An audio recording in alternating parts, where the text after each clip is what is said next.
శ్రీ గురుభ్యో నమ శ్రీమాత్రే నమ. ఈ వీడియో చూడబోయే ముందు జై శ్రీకృష్ణ అని కామెంట్ చేయండి. హిందూ గ్రంథాల ప్రకారం మనకి మొత్తం 12 ఏకాదశులు ఉన్నాయి. మాఘమాసంలోని శుక్లపక్షంలో జరుపుకునే ఏకాదశిని జయ ఏకాదశి అని అంటారు. హిందూ క్యాలెండర్ ప్రకారం ఈ సంవత్సరం జయ ఏకాదశి ఫిబ్రవరి 20 మంగళవారం రోజున వచ్చింది. జయ ఏకాదశిని భీష్మ ఏకాదశి అని కూడా అంటారు. విష్ణుదేవుడికి ఏకాదశి అంటే చాలా ఇష్టం కాబట్టి ఏకాదశి రోజున ఎవరైతే నియమ నిష్టలతో భక్తి శ్రద్ధలతో విష్ణుదేవుణ్ణి పూజిస్తారో వారికి జీవితంలో ఏ కష్టాలు లేకుండా సుఖశాంతులతో ఆయురారోగ్యాలతో జీవిస్తారు. ఈ ఏకాదశి రోజు విశ్వ సృష్టికర్త అయిన విష్ణుదేవుణ్ణి ఆరాధిస్తారు. జయ ఏకాదశి రోజున ఉపవాసం ఉంటే శ్రీ మహావిష్ణువు అనుగ్రహం వల్ల కోటి జన్మల పుణ్యఫలం లభిస్తుంది. జయ ఏకాదశి రోజున ఉపవాసం ఎలా ఉండాలి, శుభ సమయం, పూజా విధానం ఏమిటో ఈ వీడియోలో తెలుసుకుందాం.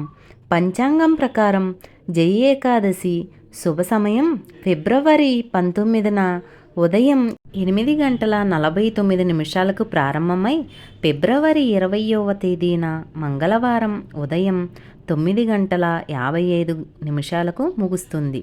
ఉదయం తిథి ప్రకారం ప్రజలు ఫిబ్రవరి 20 మంగళవారం నాడు విష్ణుదేవుణ్ణి పూజించవచ్చు.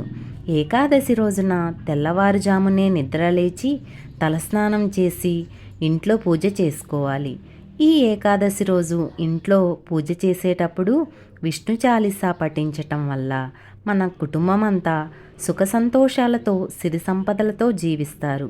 విష్ణుదేవునికి పసుపు రంగు అంటే చాలా ఇష్టం కాబట్టి విష్ణుదేవునికి ఇష్టమైన పసుపు రంగును ఏకాదశి రోజున మనం ధరించి పూజ చేసి దేవునికి నమస్కరిస్తే కోరిన కోరికలను విష్ణుదేవుడు నెరవేరుస్తాడు. అలాగే ఈ జయ ఏకాదశి రోజున పూజ చేసేటప్పుడు పసుపు రంగు పువ్వులను దేవునికి సమర్పిస్తే చాలా మంచిది. పూజలో దేవునికి నైవేద్యంగా పసుపు రంగు ఉండే పండ్లను సమర్పించాలి.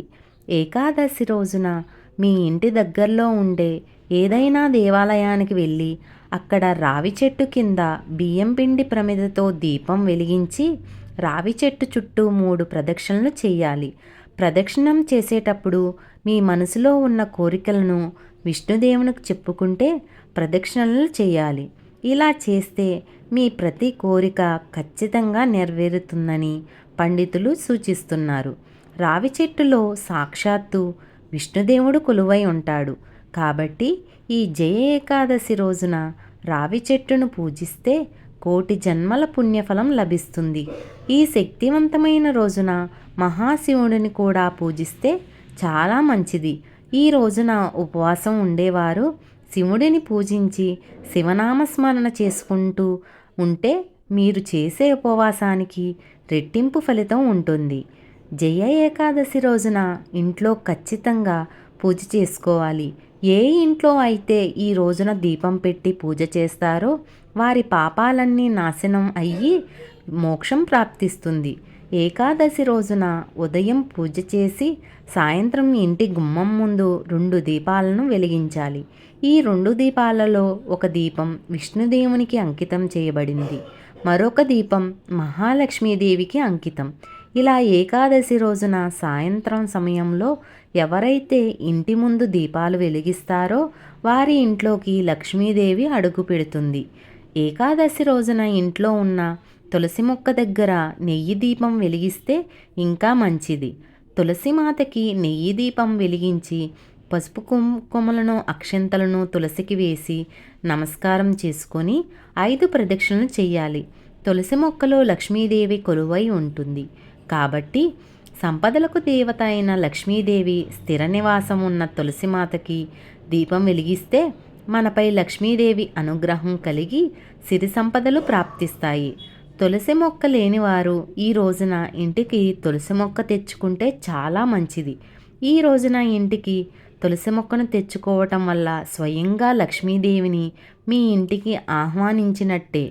అలాగే ఈ రోజున శ్రీ యంత్రాన్ని ఇంటికి తెచ్చుకొని పూజా గదిలో ఉంచితే చాలా మంచిది.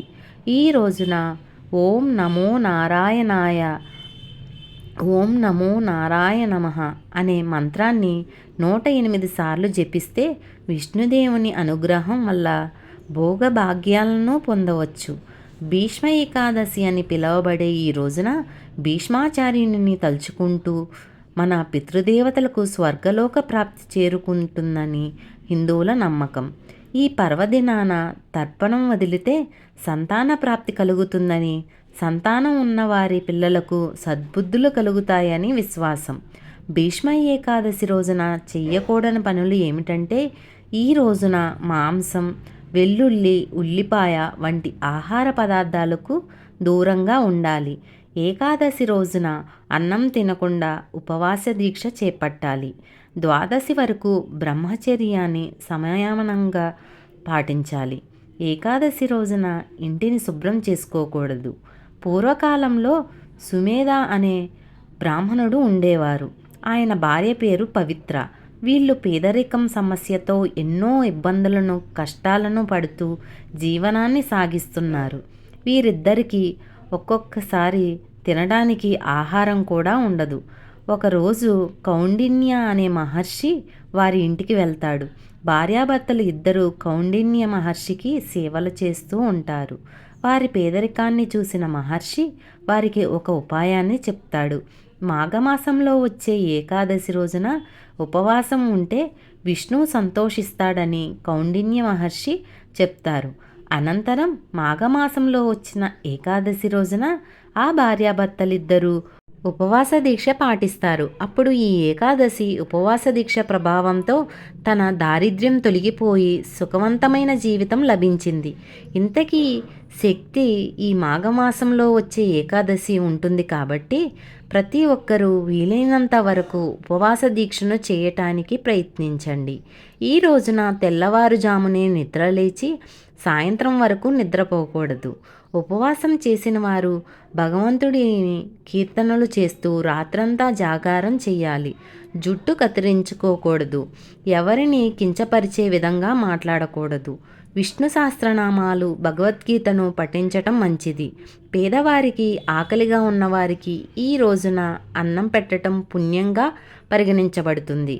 కొత్తగా పెళ్ళైన దంపతులు ఈ పవిత్రమైన రోజున శ్రీ మహావిష్ణువును ఆరాధించటం వల్ల సుఖశాంతులు లభిస్తాయి. ఆర్థికపరమైన ఇబ్బందులు తొలగిపోయి పేదరికం నుంచి ఉపశమనం పొందుతారు. ఈరోజు ఉపవాసం ఉండి పూజ చేయటం వల్ల పుత్రుడు కలుగుతాడని నమ్ముతారు. ఈ వీడియో కనుక మీకు నచ్చితే లైక్ చేయండి, షేర్ చేయండి, సబ్స్క్రైబ్ చేసుకోండి. మరొక మంచి వీడియోతో మీ ముందుంటాను. సర్వే జన సుఖినో భవంతు.